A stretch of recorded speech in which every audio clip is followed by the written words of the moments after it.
இந்தியாவுக்கு மிக அருகில் இந்திய ஓசன்ல ஒரு மிகப்பெரிய பள்ளம் உருவாயிருக்குது. இது ஆராய்ச்சிகள் மத்தியில் ஒரு மிகப்பெரிய சலசலப்பை ஏற்படுத்தியிருக்கு. அதை பத்தி தான் டீட்டெயிலா இன்னைக்கு இந்த பதிவில் பார்க்க போறோம். வணக்கம் நண்பர்களே, வெல்கம் டு கோல்ட்வேல் அஃபிஷியல் சேனல். வாங்க ஸ்ட்ரெயிட்டா டாபிக்ல போகலாம். இந்த உலகம் பாத்தீங்கன்னா 20% நிலப்பகுதினாலையும் 80% ஃபுல் அண்ட் ஃபுல் நீராலையும் ஆனது. இதுல 100% நீர் பகுதியில பாத்தீங்கன்னா இதுவரைக்கும் கிட்டத்தட்ட 30% மட்டும்தான் ஆராய்ச்சிகள் ஆராய்ச்சி பண்ணியிருக்காங்க. இன்னும் 70% ஆராய்ச்சியாளர்கள் இன்னும் ஆராய்ச்சியே பண்ண முடியல. அந்த அளவுக்கு டெக்னாலஜி கிடையாது. அதுக்கு பெஸ்ட் எக்ஸாம்பிள் பாத்தீங்கன்னா இப்போ ரீசெண்ட் டைம்ல டைட்டன் செப்புங்கிறது ஒன்று தண்ணிக்குள்ள போச்சு. அதை கண்டுபிடிக்கிறதுக்காக கிட்டத்தட்ட 7 to 8 நாள் எடுத்துக்காங்க. அந்த அளவுக்கு தான் டெக்னாலஜி இருக்கு. ஆமா, இப்போ ஸ்ட்ரைட்டா நம்ம டாபிக்ல போகலாம். ஆக்சுவலா இந்தியன் பெருங்கடல்ல ஒரு மிகப்பெரிய பிக்கஸ்டான கிராவிட்டி ஹோல்ஸ் உருவாயிருக்குது. ஆக்சுவலா இது இந்த ஹோல்ஸோட சைஸ் பாத்தீங்கன்னா அரௌண்ட் 3 மில்லியன் ஸ்கொயர் கிலோமீட்டர் அளவுக்கு ஒரு மிகப்பெரிய பெருசா உருவாயிருக்கு.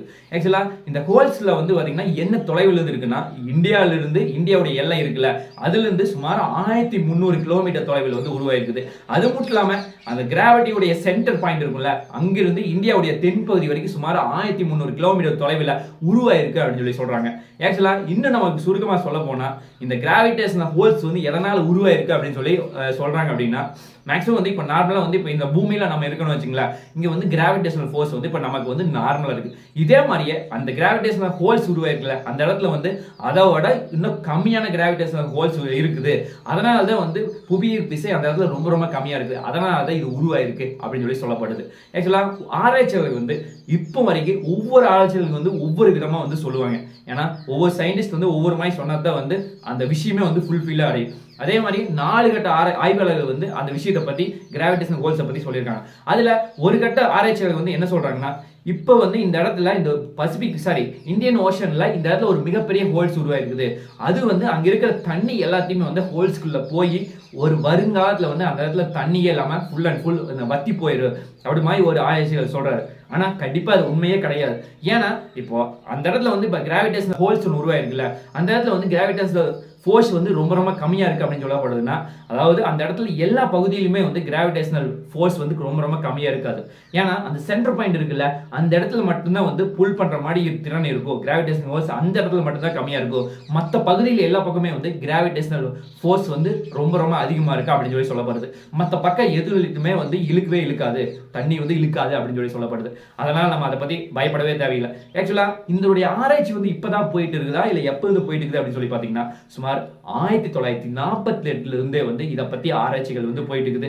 அதற்கான விடை இப்பதான் கிடைச்சிருக்கு. ஆக்சுவலா 1948 அப்ப ஃபேமஸான ஒரு ஜியோ பிசிஸ்ட் ஆராய்ச்சி நடத்துறார், ஃபெலிக்ஸ் என்பவர்.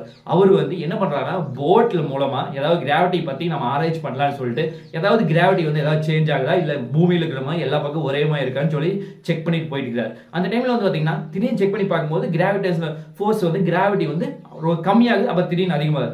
அப்பதான் அவருக்கு புரியுது, ஓகே இது இந்த உலகத்துல இந்த பெருங்கடல்ல நிறைய மர்மம் இருக்குது, அதனால அதை பத்தி ஆராய்ச்சி பண்ணணும் அப்படின்னு சொல்லி அப்ப இருந்து ஆராய்ச்சி பண்ணிருக்காங்க. இப்போ கண்டினியூட்டியா போயிட்டு இருக்குது. அதுக்கான ரிசல்ட் தான் இப்ப கிடைச்சிருக்கு. அப்புறம் ரெண்டாவது இன்னொரு ஆய்வாளர்கள் தரப்புல என்ன சொல்றாங்க அப்படின்னு சொல்லி பாத்தீங்கன்னா, இந்திய பெருங்கடல்ல இந்த மாதிரி ஒரு ஹோல்ஸ் உருவானதுக்கு முக்கியமா இந்த டெக்டானிக் பிளேட்ஸ் தான் முக்கியமான காரணம் அப்படின்னு சொல்றாரு. ஏன்னா ஒரு பல மில்லியன் வருஷத்துக்கு முன்னாடி இருந்தே பாத்தீங்கன்னா டெக்டானிக் பிளேட்ஸ் கொஞ்சம் கொஞ்சமா மூவ் ஆயிட்டு இருக்கு. அதனால இந்த மாதிரி பெருங்கடல் எல்லாமே உருவாயிருக்குது. அந்த பெருங்கடல் இப்ப கொஞ்சம் கொஞ்சமா டெக்டானிக் பிளேட்ஸ் மூவ் ஆக அதனாலதான் இந்த மாதிரி ஹோல்ஸ் உருவாயிருக்குது அப்படின்னு சொல்லி இன்னொரு ஆய்வாளர் தரப்புல சொல்றாங்க. கண்டிப்பா அது உண்மையா இல்லையாங்கிறது வருங்காலத்துல தெரியும். அடுத்தது நம்ம பார்க்க போற மூணாவது ஆராய்ச்சியாளர் என்ன சொல்றாரு அப்படின்னு சொல்லி பாத்தீங்கன்னா, அவர் என்ன சொல்றாருன்னா, ப்ளோப் மூலமா தான் இந்த கிராவிடேஷனல் ஹோல்ஸ் உருவாயிருக்கு அப்படின்னு சொல்லி அவர் சொல்றாரு. அதாவது ப்ளோப்ங்கிறது ஃபர்ஸ்ட் நம்ம என்ன தெரிஞ்சுக்கோ. இப்போ நார்மலா இந்த உலகம் இருக்குன்னா நிறைய கண்டங்களால் ஆனது. ஆசிய கண்டம், ஆப்பிரிக்கா கண்டம், ஆஸ்திரேலியா கண்டம், இந்த மாதிரி பல கண்டத்தை சொல்றோம். அதே மாதிரியே பூமிக்கடி இந்த மாதிரி நிறைய கண்டங்கள் உருவாயிருக்கு. அதை நாங்க ப்ளோப்னு சொல்லுவோம் அப்படி மாதிரி சொல்றாரு. அதாவது இதுவரைக்கும் இந்த உலகத்துல 2 ப்ளோப் இருக்குது. பூமிக்கடி கண்டுபிடிச்சிருக்காங்க. Pacific blob and African blob 2 உருவாயிருக்கு. இதுல oceanic crust and iron rich material, இது 2 நாள் தான் இது உருவாயிருக்கு அப்படின்னு சொல்லப்படுது. ஆக்சுவலா இந்த பசிபிக் ப்ளோக் எங்க இருக்கு அப்படின்னா, பூமிக்கடிய ஒரு 700 இருந்து 800 கிலோமீட்டர் தொலைவில் இருக்கு அப்படின்னு சொல்லப்படுது. அதே மாதிரியே இந்த ஆப்பிரிக்கன் ப்ளோக் பாத்தீங்கன்னா அதாவது இப்ப என்ன 700 இருந்து 800 கிலோமீட்டர் தொலைவில் வந்து பசிபிக் ப்ளோக் இருக்குல்ல, அதை விட 1000 கிலோமீட்டர் வந்து ரொம்ப பெருசு அப்படின்னு சொல்லி சொல்லப்படுது. அந்த அளவுக்கு வந்து ஒரு மிக பெருசா இருக்கு அப்படின்னு சொல்லி சொல்லப்படுது. அதாவது இந்த ஆப்பிரிக்கன் ப்ளோக் வந்து இன்னும் வந்து 2 சென்டிமீட்டர் வருஷம் வந்துகிட்டே இருக்குதான்.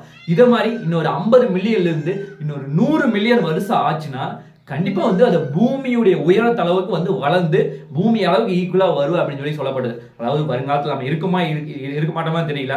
பட் சப்போஸ் 50 மில்லியன்ல இருந்து 100 மில்லியன் வரைக்கும் இந்த உலகம் வாழ்ந்து இருந்துச்சுன்னா கண்டிப்பா வந்து இந்த ப்ளோப் வந்து அந்த அளவுக்கு பெருசாகும் அப்படின்னு சொல்லி சொல்லப்படுது.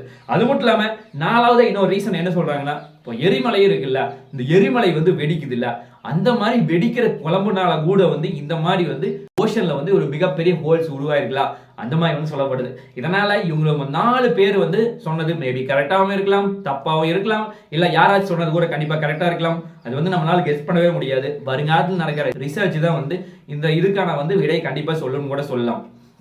கண்டிப்பா வந்து ஏன்னா வந்து இயற்கைக்கு அப்பாற்பட்டது தான் வந்து டெக்னாலஜி. அதனால வந்து என்ன இருக்கு அப்படிங்கிறது வந்து வருங்காலத்துல தெரியும். நாளைக்கு இன்னொரு நல்ல ஒரு வீடியோவில் உங்களை நான் சந்திக்கிறேன். நன்றி, வணக்கம்.